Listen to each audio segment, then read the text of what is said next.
الحمدللہ رب العالمین والصلاة والسلام علی سید الانبیاء والمرسلین نبینا محمد وعلی آلہ وصحبہ اجمعین، اما بعد۔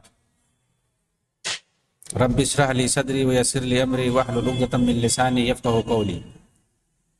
محترم ناظرین کرام، احباب گرامی اور دیگر سامعین، آپ کے سامنے اخوان المسلمون کے بانی حسن بننا کے تصوفانہ افکار پر گفتگو چل رہی تھی، اور اس میں یہ بتا رہا تھا کہ کس طرح سے یہ جشن عید میلاد النبی شان و شوکت سے مناتے تھے۔ ربیع الاول کا مہینہ شروع ہوتے ہی یہ مزاروں اور خانقاہوں میں چلے جاتے تھے اور دن اور رات ایک کر دیتے تھے۔ کیسے کفریہ اور شرکیہ قصائد اور مدحیہ اور نعتیہ قصائد یہ گنگناتے تھے، اور اپنے ساتھ دوسروں کو لے کر کے ریلیوں میں نکلتے تھے۔ ان تمام چیزوں سے آپ کے سامنے یہ ثابت ہو جائے گا کہ حسن بننا ایک غالی اور کٹر صوفی اور قبوری تھے۔ اس کے باوجود آج کے کچھ سیاسی اسلام کے دلدادے کہتے پھرتے ہیں کہ حسن بننا سلفی تھے، اور اصرار سے کہتے ہیں کہ وہ سلفی تھے۔ اصل میں انہوں نے خود یہاں گڑبڑ کیا ہے کہ ہماری جو جماعت ہے هذه الجماعة سلفیہ صوفیہ، یعنی انہوں نے خود اس میں ڈھونگ رچا ہے، عیاری سے کام لیا ہے، اس وجہ سے ان کے مرید کہتے ہیں ایسا۔ صوفی کبھی سلفی نہیں ہو سکتا، اور صوفیت کو سلفیت سے کبھی جوڑا نہیں جا سکتا، اور انہوں نے دونوں جوڑ کے ایک کر دیا، جبکہ سلفیت سے ان کا دور سے بھی کوئی واسطہ نہیں تھا، اور ان کے مرید ان کو کہتے ہیں کہ وہ صوفی تھے، وہ سلفی کٹر تھے۔ یقین مانیے اس وقت نوجوانان ملت کے سامنے جو اخوانی حسن بننا کو سلفیت کے ریشمی کپڑے میں پیش کرتے ہیں، ان کا یہ عمل اس سے کہیں بڑھ کر گھناؤنا ہے۔ جس طرح بہت سے اسلام دشمن جمال الدین ماسونی کو سلفی دائی اور اسلام کا ہیرو بنا کر مسلمانوں کے سامنے پیش کرتے ہیں، تاکہ ان کے کفریہ، الہادی اور رافضی افکار و نظریات سے ہمارے عقائد اور دین کی بنیادوں کو کھوکھلا کر دیں۔ چنانچہ ایک اخوانی ابن تیمیہ اور حسن بننا کے عنوان سے کتاب لے کر آتا ہے، دوسرا سرفرہ محمد بن عبد الوہاب اور حسن بننا کے عنوان سے دوسری کتاب لکھ کر مارکیٹ میں ڈال دیتا ہے، تیسرا عقل کا مارا سلفیت و حسن البنا کے عنوان سے ایک مقالہ لکھ کر سوشل میڈیا میں پھیلا دیتا ہے، جبکہ مذکورہ شخصیتوں اور حسن بننا کے درمیان دور کا بھی واسطہ نہیں ہے، چاہے وہ محمد بن عبد الوہاب ہوں یا شیخ الاسلام ابن تیمیہ ہوں، ان کے افکار سے حسن بننا کا دور کا بھی واسطہ نہیں ہے۔ حسن بننا کا اگر تعلق ہے تو جمال الدین افغانی ماسونی سے ہے، شیخ محمد ابدا انگریزی پٹھو سے ہے، اور اسی طرح سے سید رشید رضا سے ہے، جنہوں نے صحابہ کے خلاف پورا الزام اور مقدمہ بنا دیا ہے کڑ کر کے، ان لوگوں سے ہے۔ سید قطب کا تعلق قاسم امین سے ہے، سید قطب کا تعلق طہا حسین سے ہے، سید قطب کا تعلق مصطفیٰ کامل سے ہے، جو سیاسی لیڈران تھے، محمد فرید سے ہے۔ ان کا تعلق محمد بن عبد الوہاب اور ابن تیمیہ اور ابن قیم سے نہیں ہے۔ ان کے افکار و نظریات وہ نہیں تھے جن افکار و نظریات کے حامل حسن بننا تھے۔ ہم کیسے مان لیں؟ ان سے جوڑنے کی کیسے جرات کی جاتی ہے؟ کبھی نہیں ہم کر سکتے، ان سے ہم نہیں جوڑ سکتے ہیں ان کو۔ ان کے عقائد میں اور ان کے عقائد میں آسمان اور زمین کا فرق ہے۔ اسماء اور صفات کے بارے میں ابن قیم اور ابن تیمیہ نے اور شیخ الاسلام محمد عبد الوہاب نے جو چیزیں لکھ دی ہیں صاف صاف، سلف صالحین کا، صحابہ کرام کا جو نظریہ بیان کر دیا ہے کہ ان کا کیا عقیدہ تھا، حسن بننا ان کو مانتے ہی نہیں ہے۔ ہم عقیدے کے بحث میں جب آئیں گے اسماء اور صفات کے بارے میں تو بتائیں گے کہ حسن بننا کا کیا عقیدہ تھا۔ ان عقیدوں سے مذکورہ علماء کا کوئی تعلق نہیں ہے۔ مذکورہ ائمہ کا کوئی تعلق نہیں ہے، کبھی نہیں ہم ملا سکتے ہیں۔ اسی طرح حسن بننا اور سلفیت میں وہی فرق ہے جو فرق آسمان اور زمین میں ہے، اور جو فرق اونٹ اور اس کی میگنی میں ہے۔ ہم صاف صاف کہہ سکتے ہیں سلفیت کا جو ہے واسطہ جا کر کے جوڑا جاتا ہے حسن بننا سے۔ یہ سلفیت کا نعرہ آپ کو صرف جزیرۃ العرب میں ملے گا، لیکن جب آپ بر صغیر ہند و پاک کا رخ کریں گے تو یہاں کے تحریکی اور صوفی انہیں صوفی بنا کر پیش کر دیتے ہیں۔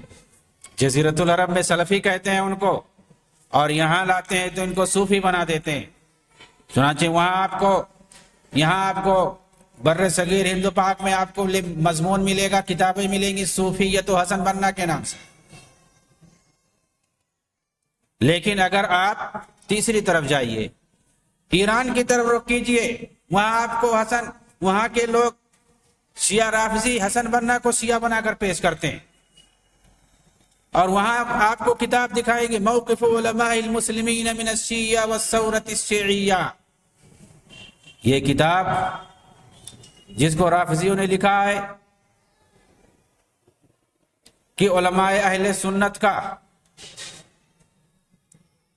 اسلامی انقلاب جسے خمینی نے بغاوت کے ذریعے سے قائم کیا تھا، اس تعلق سے علماء اسلاف علماء اہل سنت کا کیا موقف ہے، تو اس میں ساری اخوانیوں کا موقف ذکر کریں گے، کیونکہ انہی لوگوں نے ان کی تائید کی ہے۔ آپ اس کتاب کو پڑھیے، بہت بڑی کتاب ہے یہ، شیعوں نے اس کو لکھا ہے موقف علماء المسلمین من الشیعہ والثورۃ الشیعیہ۔ اس کے 15,000 نسخے صرف ایران میں چھپ کر بانٹے گئے، اس کو چھاپا گیا اور 15,000 نسخوں بانٹا گیا، عربی کتاب ہے۔ آپ کو اس کے اندر ایک بھی سلفی عالم کا نام نہیں ملے گا، ابن تیمیہ کا نام نہیں دکھے گا، ابن قیم کا نام نہیں دکھے گا، محمد عبد الوہاب کا نام نہیں دکھے گا، اور جو معاصر علماء سلف ہیں، معاصر جو سلفی علماء ہیں، کسی کا نام آپ کو نہیں دکھے گا۔ ابن باز ہے، ابن عثیمین ہے، علامہ البانی ہے، اور جو دوسرے ممالک کے جو سلفی علماء، کسی کا آپ کو نام نہیں دکھے گا۔ اس کا دکھے گا سب اخوانی علماء کا نام دکھے گا، انہی کو انہوں نے علماء مسلمین اور علماء اہل سنت کہا ہے۔ تو ایران میں جب جائیں گے آپ تو حسن بننا کو شیعہ بنا کر کے دکھایا جاتا ہے۔ یہ بر صغیر ہند و پاک میں آئیں گے تو یہاں پر صوفی بنا کے دکھایا جاتا ہے، عرب میں جائیں گے تو سلفی بنا کے دکھایا جاتا ہے۔ یہ ان کی حالت بنا رکھی ہے لوگوں نے۔ چوتھی طرف جب آپ یورپ کی طرف جائیں گے تو وہاں کے اخوانی حسن بننا کو نصارہ کا ہمدرد اور لچکدار بنا کر پیش کریں گے۔ چنانچہ وہاں کے اخوانی نصارہ کی مجلسوں میں، ان کے گرجا گھروں میں، مختلف دینی محفلوں میں حاضری دیتے ہیں۔ یہی وجہ ہے کہ اخوان المسلمین کی سربراہی کمیٹی میں 3 عیسائی تھے۔ پارلیمانی انتخاب کے موقع پر حسن بننا کا سیکریٹری ایک نصرانی تھا، ایک عیسائی تھا۔ سوال یہ ہے کہ اخوانی اپنے اس تلون مزاجی اور دوہری پالیسی سے آخر حاصل کیا کرنا چاہتے ہیں؟ ابن تیمیہ کو تو کوئی نہیں کہتا ہے کہ یہ صوفی تھے، شیعہ تھے، رافضی تھے، قبر پرست تھے، فلاں تھے، سلفی تھے۔ ان کو ایک ہی سب جانتے ہیں کہ وہ پکے اور کٹر سلفی تھے۔ ابن قیم کو بھی ایسے ہی جانا جاتا ہے، محمد بن عبد الوہاب کو بھی ایسے ہی جانا جاتا ہے۔ آج کے جو معاصر سلفی علماء ہیں ان کو بھی یہی سمجھا جاتا ہے۔ آخر ان کو کیوں مختلف طرح سے لوگ دیکھتے ہیں؟ کبھی کوئی صوفی کہتا ہے، کوئی سلفی کہتا ہے، کوئی شیعہ کہتا ہے، کوئی کچھ کہتا ہے، کوئی کچھ کہتا ہے، کوئی یہودیوں کا ہمدرد کہتا ہے، کوئی عیسائیوں کا ہمدرد کہتا ہے۔ انہوں نے ثابت کیا اپنے عمل سے، اپنے کردار سے، اپنی کتابوں میں لکھ کر، اپنی تحریر سے سب ثابت کیا۔ وہ ساری چیزیں ہم پیش کر دیں گے کہ کیسے انہوں نے ثابت کیا اپنی تحریروں سے، اپنے عمل سے، اپنے کردار سے، کہ انہیں یہودیوں کا ہمدرد سمجھا جاتا ہے، عیسائیوں کا ہمدرد سمجھا جاتا ہے، شیعوں کا تو سب سے بڑا ہمدرد سمجھا جاتا ہے، صوفیوں میں یہ سب سے زیادہ مقبول ہیں۔ اور یہ بتا دوں آپ کو کہ مسلمانوں میں سب سے بڑا جو گروپ ہے وہ صوفیوں کا ہے۔ ان کو کبھی یہ ناراض نہیں کر سکتے ہیں، اسی لیے یہ سب سے بڑے صوفی دکھتے ہیں۔ سعید ہوا جو اخوانیوں میں ایک بہت بڑے عالم مانے جاتے ہیں، ان کی کتاب ہے جولات فی الفقہین الکبیر والاکبر، جولات، اس کے اندر جولہ نمبر 8 میں صفحہ 154 کے اندر لکھتے ہیں اخوان المسلمین ایک صوفی تحریک تھی، یہ اعتراف کر رہے ہیں سلفی تحریک نہیں تھی۔ حسن بنا نے تو کہا ہے کہ حاذہ الحرکہ صوفیہ سلفیہ، کہ ہماری جو تحریک ہے یہ صوفی سلفی ہے، لیکن سعید ہوا کہہ رہے ہیں کہ یہ خالص ایک صوفی تحریک تھی۔ آخر اب کس کی بات مانی جائے؟ کہہ رہے ہیں جس نے تصوف کے سلبی پہلوؤں کو چھوڑ کر باقی مثبت پہلوؤں کو لے لیا ہے۔ سعید ہوا کی یہ بات محض حسن بنا کے صوفی چہرے کو سلفیت کے رنگ میں رکھنے کے سوا اور کوئی مقصد نہیں۔ یہ کہہ دیں حسن بنا نے جو بات کہہ دی ہے سلفیہ صوفیہ کی، صوفی بھی ہے سلفی بھی ہے، اس کے اندر تطبیق دے رہے ہیں کہ کیسے دونوں مل جاتے ہیں آخر۔ اس وجہ سے انہوں نے یہ بات کہی ہے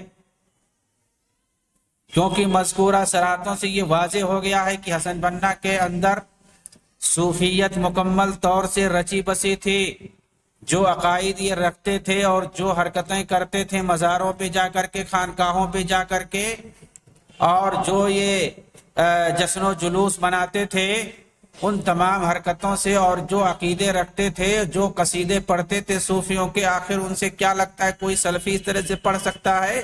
اس طرح کا عقیدہ کوئی سلفی رکھ سکتا ہے؟ بالکل نہیں رکھ سکتا ہے۔ تو ان کا یہ کہنا کہ سلبی پہلوؤں کو چھوڑ کر کے مثبت پہلوؤں کو لیا تھا حسن بنا نے، یہ کیا معنی رکھتا ہے؟ یہ کہاں تک صحیح ہے؟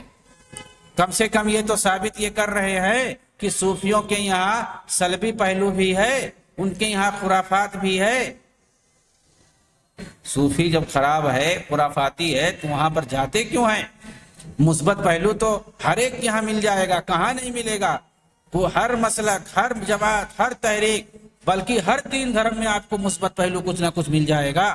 تو وہاں پہ جا کر کے ان سے مثبت پہلو لیں گے، آپ ان کے رنگ میں آپ جائیں گے رکھنے کے لیے۔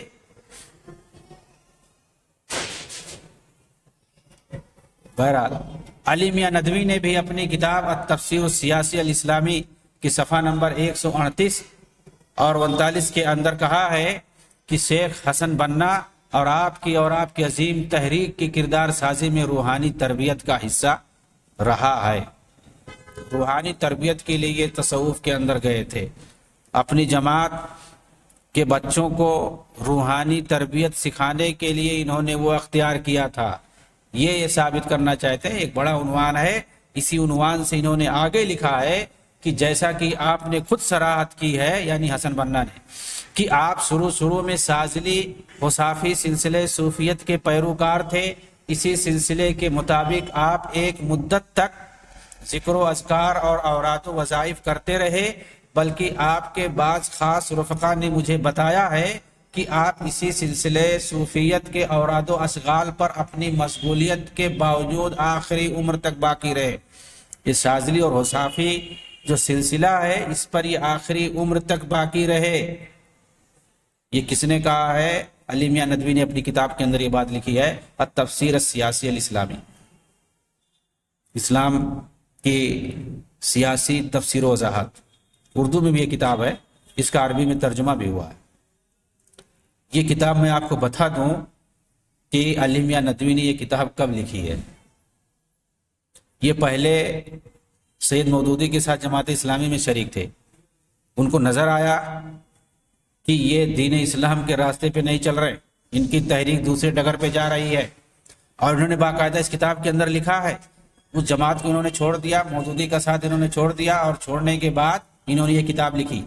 اس کے اندر لکھا ہے کہ سید مودودی جس ڈگر پر نوجوان بچوں کو مسلمانوں کے نونہالان کو جس ڈگر پہ لے کے چل رہے ہیں، اگر ایسے ہی باقی رہا، یہ چلتے رہے، تو پھر یہ اس ڈگر پر چلے جائیں گے جہاں اسلام کا راستہ ان کو نہیں ملے گا، بھٹک جائیں گے۔ وہ اسلام کی ڈگر نہیں ہے، یہ دوسری ڈگر پہ مسلمانوں کے بچوں کو لے جانا چاہتے ہیں۔ انہوں نے خود لکھا اس کتاب کے اندر، یہ میں جانبی چیز بتا رہا ہوں، جماعت اسلامی میں تھے یہ، اس کو چھوڑنے کے بعد انہوں نے یہ کتاب لکھی تھی سید مودودی کے افکار کے خلاف، انہوں نے رد لکھا باقاعدہ۔ ان کو جب یقین ہو گیا کہ ہم جو ہے غلط طریقے سے ان کے پیچھے پڑ گئے تھے، ان کی جماعت میں شامل ہو گئے تھے، تو انہوں نے اس کتاب کو لکھا ہے۔ اسی طرح سے منظور نعمانی نے بھی اسی طرح سے ایک کتاب لکھی ہے، انہوں نے جب جماعت کو چھوڑا تھا، اور سرگزشت کے نام سے انہوں نے ایک کتاب لکھی کہ جب تک میں نے دیکھا نہیں تھا سید مودودی کو، تب تک میں ان کی تحریروں کو پڑھ کر کے سمجھتا تھا کہ یہ بہت اچھا کام کر رہے ہیں۔ دلی کے اندر ہماری ملاقات ہوئی، اور ان کو جب میں نے دیکھا، ان کے عمل اور کردار کو دیکھا، اور اس کے بعد جب ان کے افکار کو میں نے سمجھنے کی کوشش کی اور وہ کس طرح سے ایجنڈا لے کر کے چل رہے ہیں، اس کے بعد میں نے ان کا ساتھ چھوڑ دیا، اور انہوں نے پوری تفصیل لکھی ہے۔ آئے گی بات تو کبھی انشاءاللہ تفصیل سے اس پر بتائیں گے سید مودودی کے تعلق سے۔ تو یہ علی میاں ندوی جو کہ دیوبندی عالم ہے، ان کی بڑی قدر ہے، ان کے بارے میں ہمیں گفتگو نہیں کرنی ہے، بس یہ کہ انہوں نے اس کتاب کے اندر حسن بنا کے تعلق سے کیا لکھا۔ انہوں نے صفائی پیش کی ایک طرح سے کہ وہ تصوف سے جڑے تھے، وہ صافی سلسلے کے اندر گئے تھے، وہاں گئے تھے روحانی تربیت حاصل کرنے کے لیے، ٹھیک ہے، روحانی تربیت حاصل کرنے کے لیے گئے تھے۔ تو کیا روحانی تربیت اسلام کے خلاف عقیدہ رکھنے کا نام ہے؟ وہی روحانی تربیت آپ کو مل سکتی ہے؟ آپ کو کتاب و سنت کے اندر روحانی تربیت نہیں مل سکتی ہے؟ آخر اللہ کے رسول نے صحابہ کرام کو کیا روحانی تربیت نہیں دی تھی؟ روحانی تربیت دینے کا نتیجہ ہی تھا کہ وہ لوگ پہلے جاہلیت کے دور میں کتنے اکھڑ تھے، پھر اس کے بعد کس طرح سے ان کے دل کی صفائی ہو گئی، اور انہوں نے معمولی مدت میں کس طرح سے دنیا پر قبضہ کر لیا، اپنے اخلاق کو پیش کر کے، اپنے دین کو پیش کر کے، اپنے عقیدے کو پیش کر کے تمام جاہلی رسم و رواج کا خاتمہ کر دیا۔ اور تصوف کے اندر کیا ہے سوائے جہالت کے اور جاہلیت کے؟ تو وہاں پہ جو جاہلیت جہاں بھری ہوئی ہے، وہاں کون سی روحانی تربیت حاصل ہو سکتی ہے؟ جہاں پر بدعقیدگیاں سکھائی جاتی ہیں، اسماء اور صفات کے خلاف ساری باتیں بتائی جاتی ہیں، اللہ اور اس کے رسول کے خلاف غلط عقیدے جہاں بتائے جاتے ہیں، آخر کون سی کتاب و سنت کی تعلیم وہاں دی جاتی ہے کہ ہم اس کو کہیں یہاں روحانی تربیت کے لیے فلاں آدمی گیا تھا؟ جو زندگی کی آخری عمر تک جس کو نہ چھوڑے اور وہی شرکیہ اور کفریہ اور اوراد و وظائف کو گاتا رہے، گنگناتا رہے، اس کو ہم کہیں گے روحانی تصوف یا روحانی تربیت؟ روحانی تربیت حاصل کرنی ہے تو سیدھا آپ کتاب و سنت سے حاصل کیجئے، نبی صلی اللہ علیہ وسلم کی سیرت سے حاصل کیجئے۔ کتابیں بھری پڑی ہیں، حدیث کی کتابیں بھری پڑی ہیں، سیرت کی کتابیں بھری پڑی ہیں، قرآن آپ کے سامنے ہے، اس کی تفسیریں بھری پڑی ہیں، آپ یہاں پہ روحانی تربیت لیجئے۔ صحابہ نے کس طرح سے روحانی تربیت اللہ کے رسول سے حاصل کی، وہ سب آپ کو حدیث کے اندر مل جائے گا، سب آپ کو کتاب کے اندر، قرآن و سنت کے اندر مل جائے گا۔ کتاب الشمائل آخر کسے کہتے ہیں؟ کتاب الاخلاق، کتاب الاداب، جو محدثین نے باب باندھے ہوئے ہیں اپنی حدیث کی کتابوں کے اندر، وہاں پہ آخر کون سی چیزیں بتائی گئی ہیں؟ نبی صلی اللہ علیہ وسلم کی پاک سیرت بتائی گئی ہے، آپ کے تعامل اور آپ کے اعمال کو بتائے گئے ہیں کہ آپ کیسے پیش آتے تھے، صحابہ کرام سے کیسے پیش آتے تھے، اپنے دوستوں اور ساتھیوں سے کیسے پیش آتے تھے، اپنے گھر والوں کے ساتھ کیسے پیش آتے تھے، اپنے بال بچوں کے ساتھ کیسے پیش آتے تھے، عورتوں کے ساتھ کیسے پیش آتے تھے، مردوں اور بچوں کے ساتھ کیسے پیش آتے تھے، حتیٰ کہ آپ کافروں کے ساتھ، دشمنوں کے ساتھ اپنے کیسے پیش آتے تھے، یہود و نصارہ کے ساتھ کیسے پیش آتے تھے، منافقوں کے ساتھ کیسے پیش آتے تھے، جنگوں کے اندر کیسے دشمنوں کے ساتھ پیش آتے تھے، ساری باتوں کو اس میں بیان کر دیا گیا حدیث کی کتابوں میں۔ وہاں آپ کو روحانی تربیت آپ کو ملے گی، وہاں آپ کو یہ ساری چیزیں ملے گی کہ ہمیں اس زمانے میں اپنے جو ہے ماحول میں جہاں ہم رہتے ہیں، جس سماج میں ہم رہتے ہیں، وہاں مختلف طریقے سے ہمارے رشتے ہوتے ہیں، مختلف طریقے سے ہمارا تعلقات ہوتا ہے، ہم یہاں جو ہے کیسے ان لوگوں سے اپنا تعلق رکھیں، کیسے ہم اپنا تعامل رکھیں، کیسے ہمارا کردار ہونا چاہیے، کیسے ہم ادب سے پیش آئیں، کیسے ہمارا اخلاق ہونا چاہیے، یہ ساری چیزیں ہم حدیث کے اندر حاصل کر سکتے ہیں، قرآن کے اندر حاصل کر سکتے ہیں، نبی کی سیرت کے اندر، صحابہ کی سیرت میں یہ ساری چیزیں ہمیں مل جائیں گی۔ یہاں ہماری روحانی تربیت ہوگی، ہمیں کسی خانقاہ میں، کسی جنگل اور جھاڑی میں، کسی صحرا میں جانے کی ضرورت نہیں ہے، کسی شرکیہ مزار پہ ہمیں جانے کی ضرورت نہیں ہے، جنہیں خود نہیں پتا ہے کہ وہ کہاں ہیں، کیا کر رہے ہیں، کس حالت میں ہے۔ وہاں کے مجاور صرف آپ سے پیسہ لینے کے چکر میں رہتے ہیں، وہ آپ کو کوئی چیز سکھا نہیں سکتے ہیں، وہ کچھ نہیں سکھائیں گے آپ کو۔ آپ وہاں جا کر کے چڑھاوا نہیں چڑھائیں گے تو آپ کو لات مار کے بھگا دیا جائے گا۔ وہ لوگ آپ کو سکھائیں گے، دین سکھائیں گے، روحانی تربیت آپ کی کریں گے، آپ کی عاقبت کو برباد کریں گے، آخرت کو برباد کریں گے، اس کے علاوہ اور کچھ نہیں برباد کریں گے۔ وہ کچھ نہیں کر سکتے، صرف اور صرف آپ کی آخرت برباد ہوگی اور آپ کا دنیا بھی برباد، سب برباد ہوگی وہاں جانے سے۔ وہاں جانے سے روحانی تربیت نہیں ملے گی۔ انہوں نے کیوں ایسی بات کہی؟ اس لیے کہ یہ خود متصوف تھے، یہ خود صوفی تھے۔ یہ خود صوفی تھے، اس لیے ایسی بات یہ کہہ رہے ہیں۔ حسن بنا نے اپنے رسالہ الماسورات، معصورات ان کی ایک کتاب ہے چھوٹی سی، اس کے اندر دعاء الوظیفہ کے نام سے محفل منعقد کرنے کی دعوت کا ذکر کیا ہے، جو کہ صوفیوں کے بدعتی محفلوں میں سے مانا جاتا ہے، دعاء الوظیفہ۔ اور سعید ہوا نے بھی اپنی کتاب تربیتہم الروحیہ صفحہ 172 کے اندر صوفیت کے ثبوت میں اپنی مذمومہ دلیلوں کے ذکر کرنے کے بعد لکھا، کیا لکھا؟ حسن بنا، استاد حسن بنا نے ذکر کے لیے یومیہ اجتماع کو آداب مسلم کا ایک حصہ بتایا۔ ذکر کے لیے یومیہ اجتماع ہونا چاہیے، یہ مسلمان کی زندگی کا ایک حصہ ہے، اور اس کے لیے وظیفہ کبریٰ اور وظیفہ صغریٰ کا طریقہ بتایا۔ یہ وظیفہ کا دو طریقہ، ایک کبریٰ اور ایک صغریٰ، ان دونوں کو کرنا چاہیے ایک مسلمان کو۔ یہ کہاں سے بھائی کبریٰ اور صغریٰ کہاں سے نکال کے لائے؟ اور اس کے اندر جو اوراد و وظائف ہیں، یہ کون سی قرآن اور حدیث میں لکھا ہوا ہے؟ کیا ہمارے لیے کتاب و سنت کافی نہیں ہے؟ جو اوراد اور وظائف، جو دعائیں معصور ہیں کتاب و سنت کے اندر منقول ہیں، پہلے وہ تو آپ یاد کر لیں، سینکڑوں میں ہے، وہ تو یاد نہیں ہے، اور صوفیوں کے چکر میں جا کر کے ان کو رٹ رہے ہیں، جن کا معنی مطلب کچھ نہیں سمجھ میں آ رہا ہے، جس کے اندر کفر اور شرک بھرا ہوا ہے۔ اور کتاب اور سنت کے اندر، قرآن کے اندر بھرے ہوئے ہیں، دعائیں بھری ہوئی ہیں، آپ کو سینکڑوں دعائیں مل جائیں گی، اس کو نہیں آپ یاد کر پائیں گے، اس کو نہیں آپ پڑھ پائیں گے، اس کو نہیں فرصت ملے گی آپ کو پڑھنے سے، اور جا رہے ہیں خرافات پڑھنے کے لیے، اور اس کو کبریٰ اور صغریٰ میں تقسیم کر رہے ہیں کہ یہ وظیفہ کبریٰ یعنی بڑا وظیفہ ہے، اور یہ وظیفہ صغریٰ یعنی چھوٹا وظیفہ۔ اگر آپ کو یہ کرنے کی فرصت نہیں ہے تو اس کو کرو، یہ نہیں کرنے کی فرصت ہے، اگر آپ کے پاس فرصت ہے، آپ کے پاس وقت ہے، تو وظیفہ کبریٰ کو پکڑ لو۔ اس طرح کی بات سکھاتے تھے کون؟ حسن بنا سکھاتے تھے۔ شیخ صالح الفوزان نے اپنی کتاب حقیقت التصوف 28 کے اندر لکھا ہے کہ صوفی انہی اذکار و اوراد اور وظائف کی پابندی کرتے ہیں جنہیں ان کے شیوخ نے بنا کر ان کے سامنے پیش کر دیا، انہی کے وہ پابند ہوتے ہیں، اور انہی کے ذریعے وہ اپنی عبادتیں انجام دیتے ہیں، بلکہ انہیں وہ تلاوت کلام پاک پر بھی فوقیت دیتے ہیں، یعنی ان وظائف اور اوراد کو تلاوت کلام پاک پر فوقیت دیتے ہیں، اور اسی کو وہ خواص کا ذکر کہتے ہیں۔ یہ خواص کا ذکر ہے، اور یہ جو قرآن اور حدیث پڑھتے ہیں ان کے اندر جو دعائیں ہیں وہ جو لوگ پڑھتے ہیں وہ عوام کا ہے، وہ عوام کا ذکر ہے، اور جو اذکار اوراد ہم پڑھتے ہیں خواص کا۔ یہ خواص والا تم نے کہاں سے لایا؟ ہم تو نبی والا پڑھ رہے ہیں، اللہ والا پڑھ رہے ہیں، قرآن کی بات پڑھ رہے ہیں، اس میں جو دعا لکھی ہوئی اللہ نے ہمیں سکھایا ہے، اور حدیثوں میں جو اللہ کے رسول نے ہمیں سکھایا ہے، ہم وہ پڑھ رہے ہیں، تو یہ عوام والا ہو گیا۔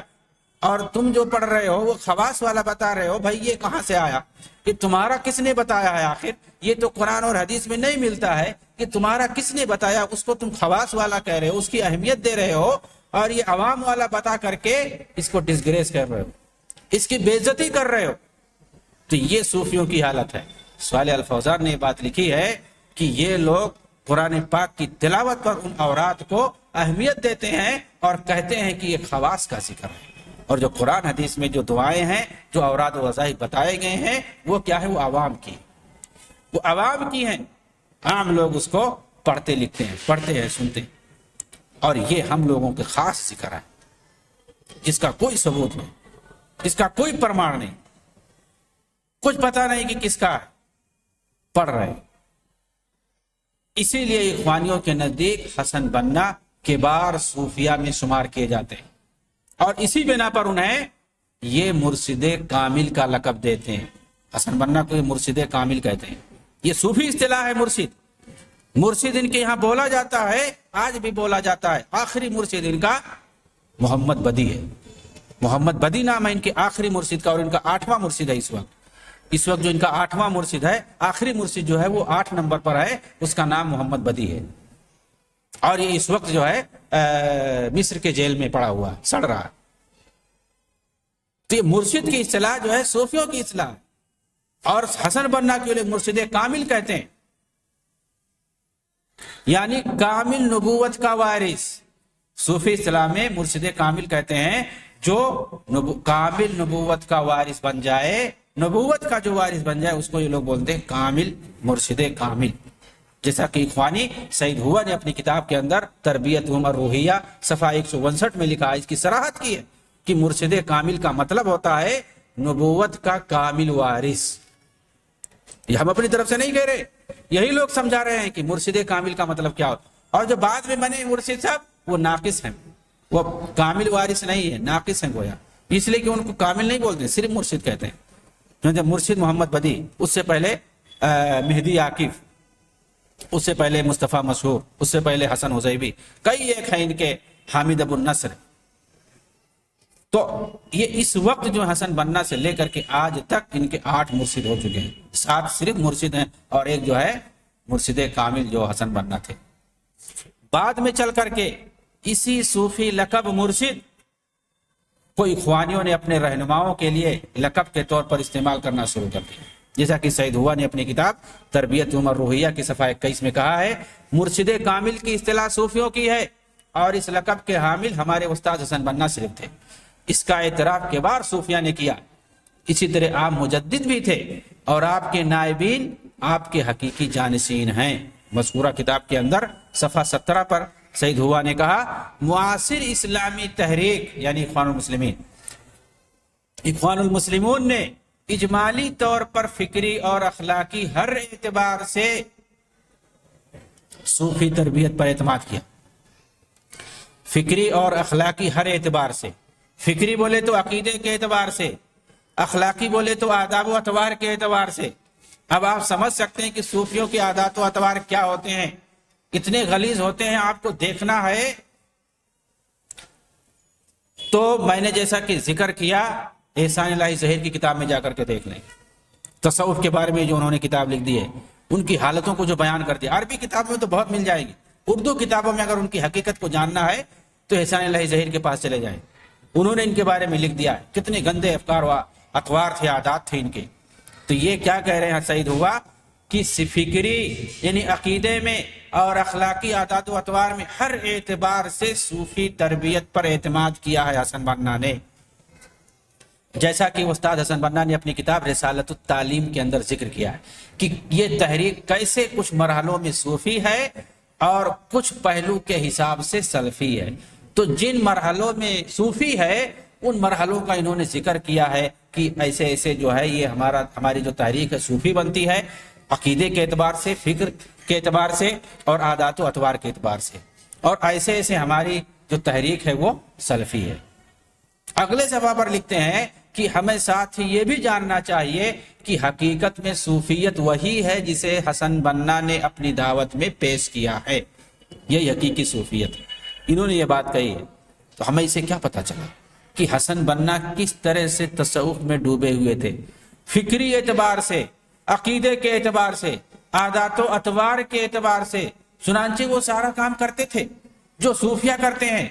یہ باقاعدہ قاہرہ کو چھوڑ کر کے چلے جاتے تھے، دمنہور علاقے میں چلے جاتے تھے اور وہاں پہ جو خانقاہ اور مزارات ہوتے تھے صحرائی علاقوں میں، وہاں پر جاتے تھے، رات بھر گزارتے تھے. اور ربیع الاول کے مہینے میں تو جاتے تھے، تقریباً آدھا مہینہ وہاں رہتے تھے، پڑے رہتے تھے اور ان کے جلسے جلوس میں شریک ہوتے تھے، آگے رہتے تھے. حضرہ جو ہوتا ہے یعنی جو مجلس محفل میلاد جو منعقد کرتے ہیں اس میں حاضر رہتے تھے اور اس میں جو ہے شرکیہ اور کفریہ نعت پڑھتے تھے، باقاعدہ شرکیہ اشعار اور قصائد گنگناتے تھے، جیسا کہ خود ان کے بھائی عبد الرحمن بننا کے زبانی ساری باتیں بتائی گئی. تو یہ پورے دور سے صوفی تھے اور تصوف کے لبادے میں کس طرح سے تحریک انہوں نے پیدا کی اور پھر اس تحریک کے ذریعے سے پورے عالم اسلام میں اپنے جو ہے خرافات کو پھیلایا ہے. یہ ایک پہلو ہے، یہ تصوف کا یہ مطلب ان کی تحریک کا ایک پہلو ہے، تصوفانہ مزاج. اور اس کے ذریعے سے جو خرافات انہوں نے پھیلایا، ان کے مریدوں نے جس طرح سے پھیلایا، اس کے علاوہ اور کیا کیا پہلو ہیں اس تحریک کے، وہ سب انشاءاللہ بتایا جائے گا. اللہ تعالیٰ ان کے مکر و دجل سے عالم اسلامی کو بچائے، مسلمانوں کو بچائے. آمین. وآخر دعوانا ان الحمدللہ رب العالمین. والسلام علیکم ورحمۃ اللہ وبرکاتہ.